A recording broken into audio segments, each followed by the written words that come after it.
Ever notice your dog slowing down and having health issues and wonder, what can I do to make them better? Well, my friend, add Rough Greens to your dog's food for 90 days and I guarantee you'll see changes that will amaze you. Greetings, naturopathic Dr. Dennis Black, inventor of Rough Greens here, and I invite you to give your pup the Rough Greens 90-day challenge. In the first 30 days, you'll see shinier coats and increased energy. By day 60, your dog will have a stronger immune system, less shedding, improved joint function, all due to the live nutrients that you've added to their diet. And at 90 days, better digestion, reduced inflammation, improved heart health, and you may even have reduced their cancer risk. Fetch your dog a free Jumpstart trial bag today. Go to tryroughgreens.com. Use promo code TRYROUGH. That's TRYRUFF. Go to tryroughgreens.com. Use promo code TRYROUGH. You discover the shipping. You don't have to change your dog's food to improve your dog's health. Just add a scoop of Rough Greens. Welcome back, all CHP listeners from all across the universe. Laszlo Montgomery back with more Chinese philosophy, just as the title of the episode advertises.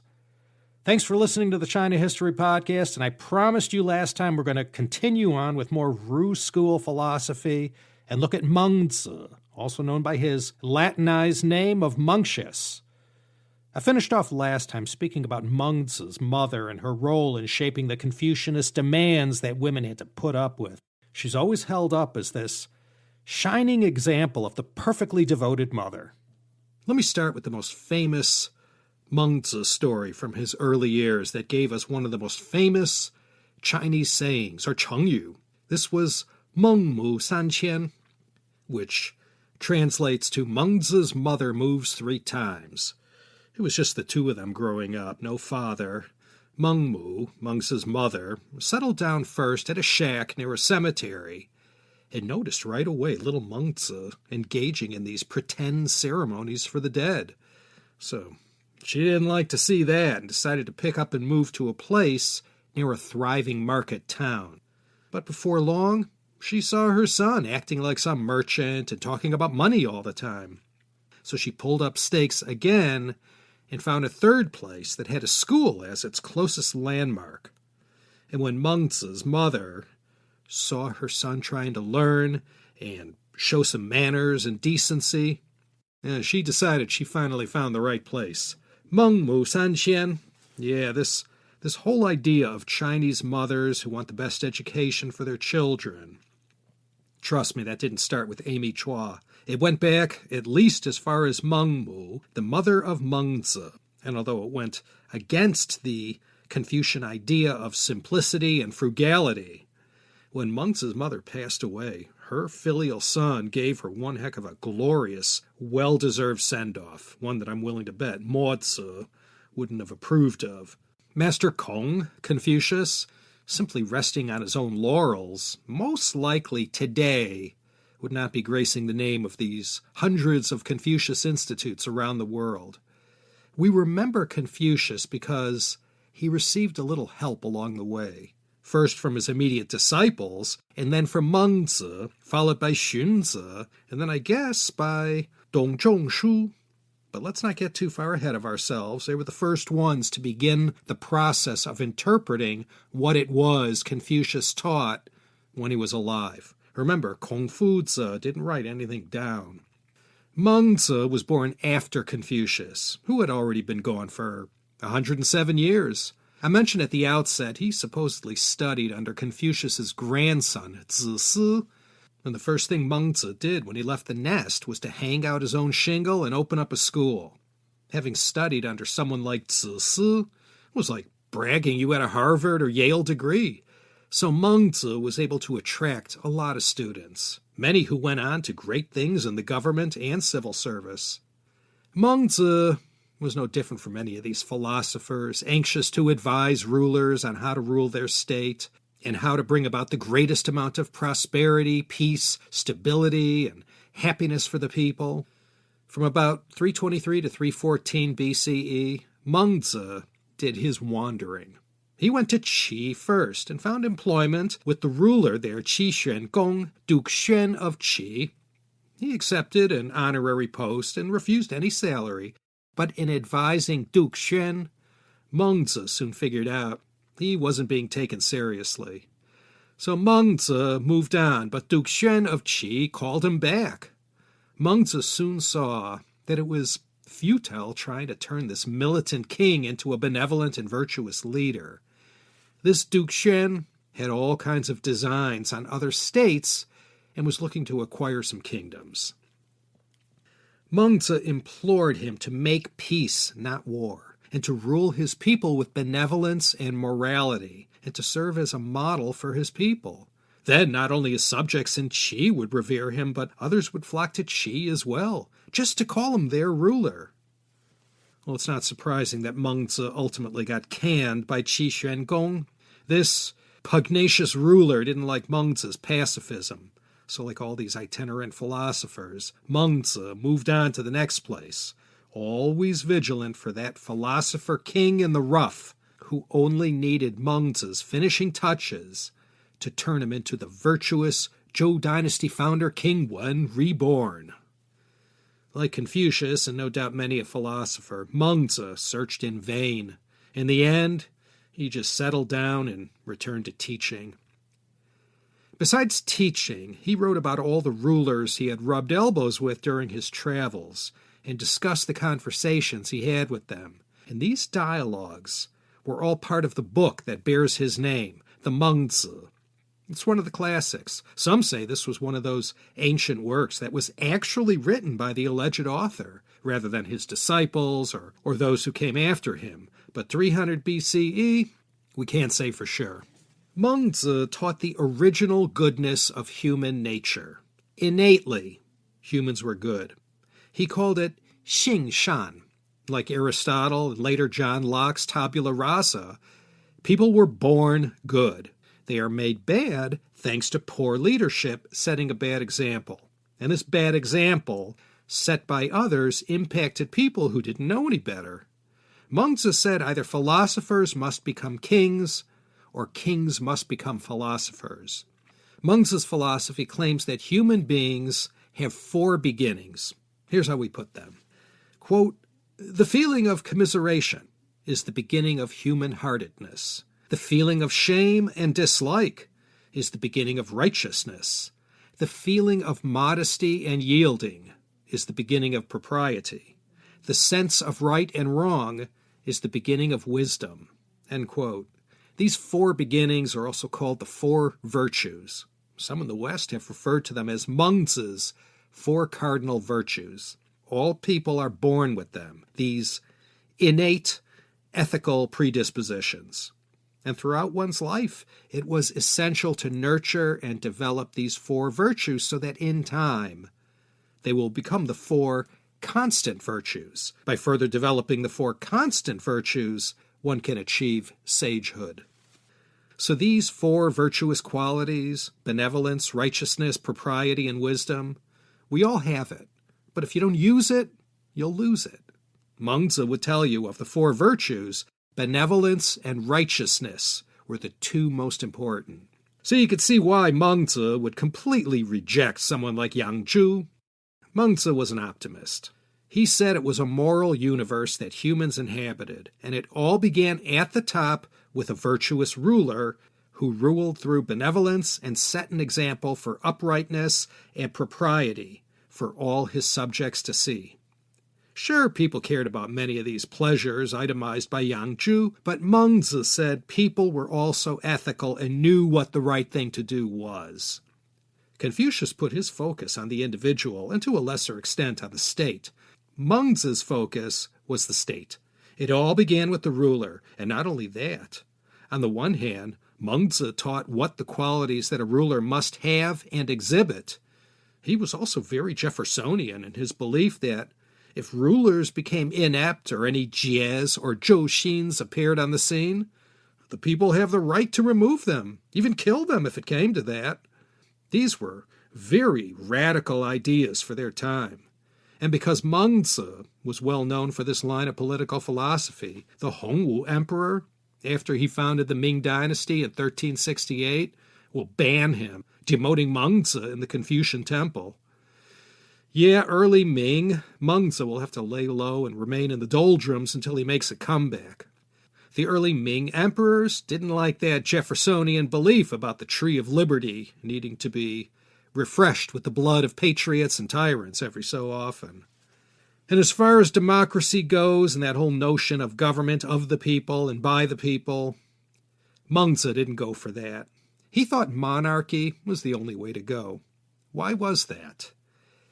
He said in order for the system to work, all people had to be educated. If not, the system breaks down and there's chaos. Nothing out-trumps a benevolent and virtuous ruler leading by example. That's all it takes. One single philosopher king. In fact, Mengzi said there were two kinds of rulers.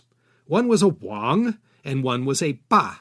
A Wang rules by virtue and benevolence, basically how Confucius thought they should conduct themselves. Wang means king. And Ba, they ruled by force. This would be like a feudal lord or military hegemon. Mengzi was vehemently anti-war. He thought it was a crime and nothing good ever came of it, and certainly no one deserved to be lionized for their military achievements. As far as Mozi was concerned, Mengzi's major beef with him was that impartial caring thing. To Mengzi, putting the extent of your total caring on a stranger the same way you would your own flesh and blood, let alone your parents? Pshaw, as Tom Sawyer would have said. Mengzi was the shining star of the idealistic wing of Confucianism.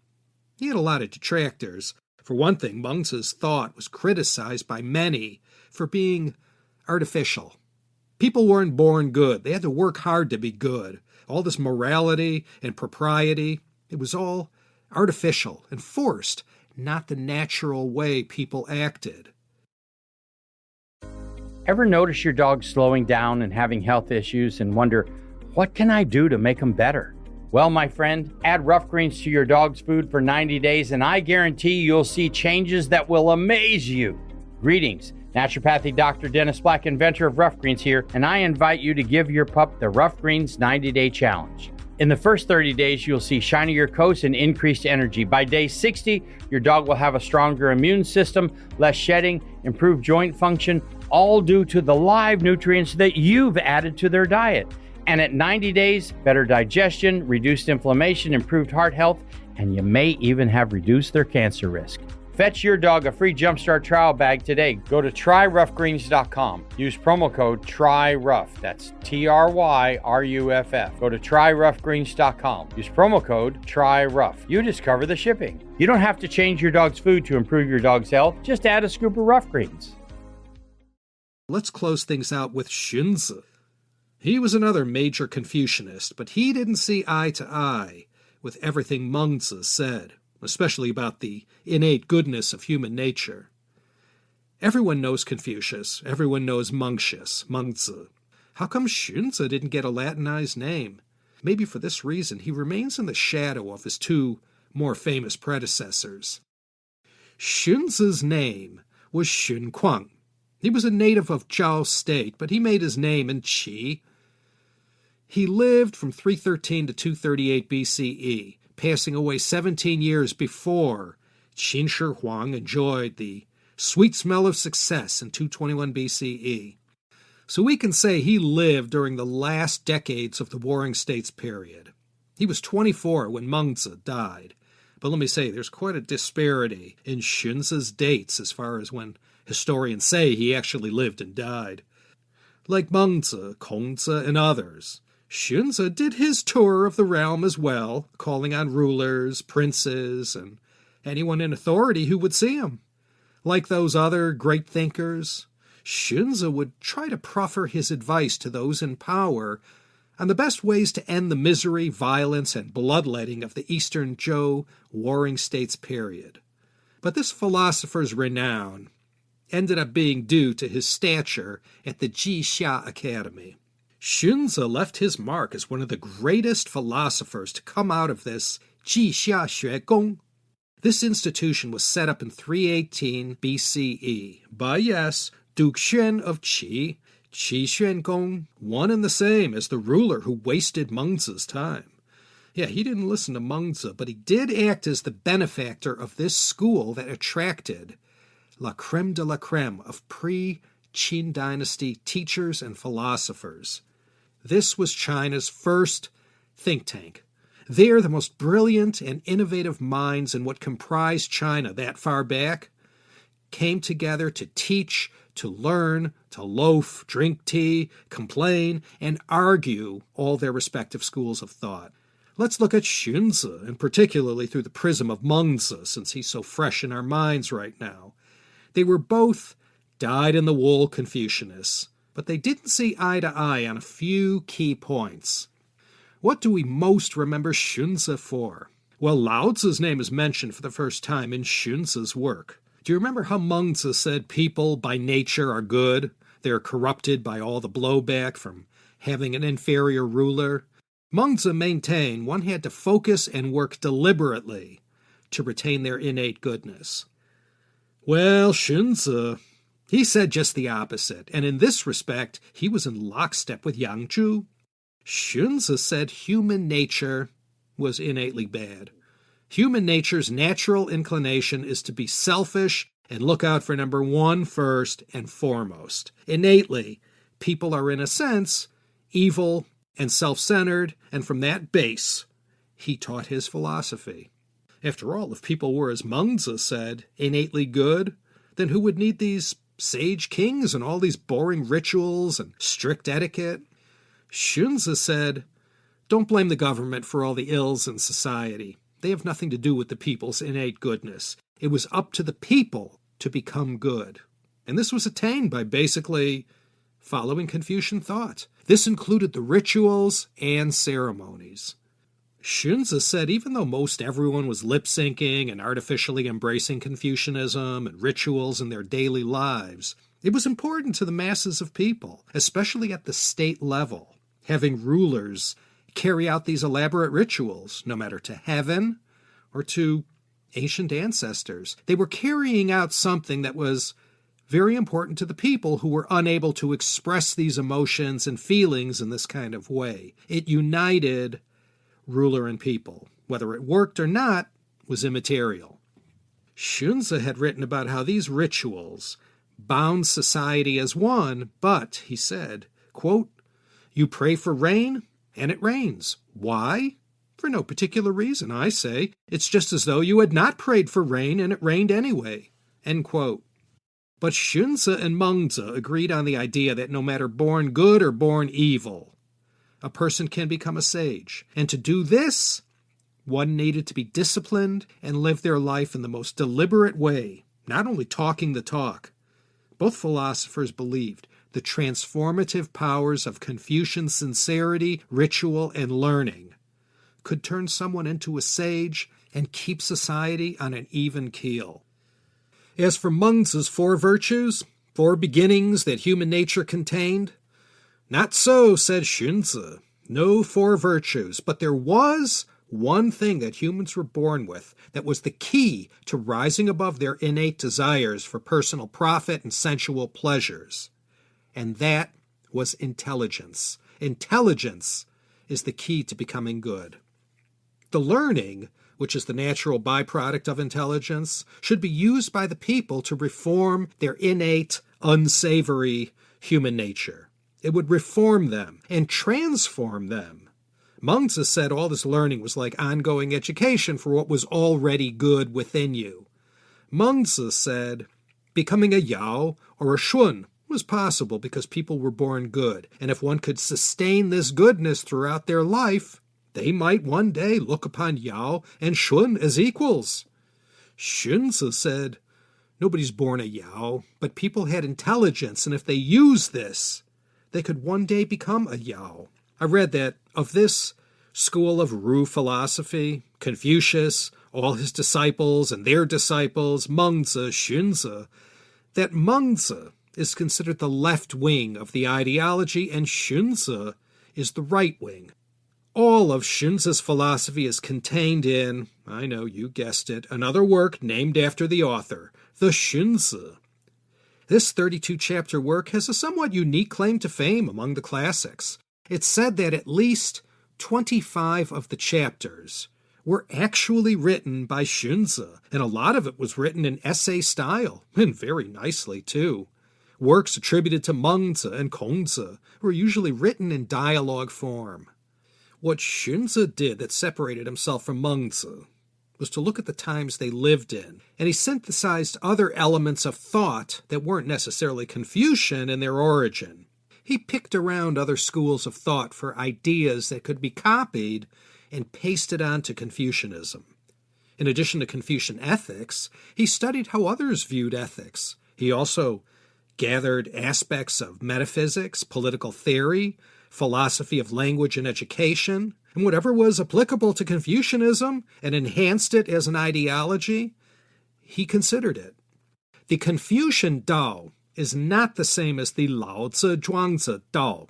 Mengzi's Tao was more in line with the Taoists in that the Tao was the way of heaven and nature. Xunzi's Tao focused on humanity. This Tao, or way, was the Tao of human behavior, the way one is supposed to act in maintaining a harmonious society. Xunzi said nature is nature and heaven is heaven, and nothing can change that. It's a waste of time to speculate about it. Xunzi's philosophy was closer to home, concerned only with the practical aspects of humanity, the human way, the human Tao, a way of behaving. Okay, we will most certainly come back to Xunzi later on. I wanted to introduce him to you, and I hope that you'll remember him. Kongzi, Mengzi, Xunzi. These were the three giants of the pre-Qin dynasty Ru school of philosophy. I didn't say this, but Xunzi is famous for one other thing. And during the Qin dynasty, this was a good thing. But in the Han dynasty, it wasn't. Xunzi had two famous students when he was teaching at the Jixia Academy in Qi State. These were Han Fei and Li Si. It was the teaching of these two shining stars of Xunzi, Han Fei and Li Si, who provided all the requisite ideology that Qin Shi Huang needed to rule his empire. All for next time. So let's close things out and bring down the curtains. Legalism is an ancient philosophy that gets discussed quite a bit in the 2020s with respect to the merits of what it espouses. So this one you probably won't want to miss. Until that time, you little beauties, this is Laszlo Montgomery signing off from Los Angeles, as usual. Thanks for listening, and I'll see you next time for another exciting episode of the China History Podcast. Ever notice your dog slowing down and having health issues and wonder, what can I do to make them better? Well, my friend, add rough greens to your dog's food for 90 days and I guarantee you'll see changes that will amaze you. Greetings, naturopathic Dr. Dennis Black, inventor of Rough Greens here, and I invite you to give your pup the Rough Greens 90-day challenge. In the first 30 days, you'll see shinier coats and increased energy. By day 60, your dog will have a stronger immune system, less shedding, improved joint function, all due to the live nutrients that you've added to their diet. And at 90 days, better digestion, reduced inflammation, improved heart health, and you may even have reduced their cancer risk. Fetch your dog a free Jumpstart trial bag today. Go to tryroughgreens.com. Use promo code TRYROUGH. That's TRYRUFF. Go to tryroughgreens.com. Use promo code TRYROUGH. You discover the shipping. You don't have to change your dog's food to improve your dog's health. Just add a scoop of Rough Greens.